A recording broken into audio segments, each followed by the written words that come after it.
महाराष्ट्र आवाज न्यूज।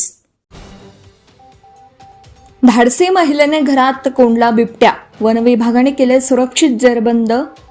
होळ मोहिदा येथील वैशाली भामरे यांच्या प्रसंगावधानामुळे मोठा अनर्थ टळला। परिसरात कौतुकाचा वर्षाव। शहादा तालुक्यातील होळ मोहिदा येथे बुधवारी सायंकाळी एक थरारक घटना घडली।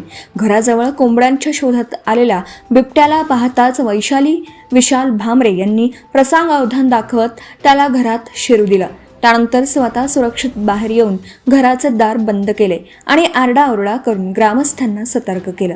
घटनेची माहिती मिळताच वन विभागाचे पथक तातडीने घटनास्थळी दाखल झालं। आवश्यक खबरदारी घेत घरात अडकलेल्या बिबट्याला कोणतीही जीवितहानी न होता सुरक्षितपणे जेरबंद करण्यात आलं। या धाडसी कृतीमुळे वैशाली भामरे यांच्या धैर्याचं आणि प्रसंगावधानाचं परिसरातून कौतुक होत आहे।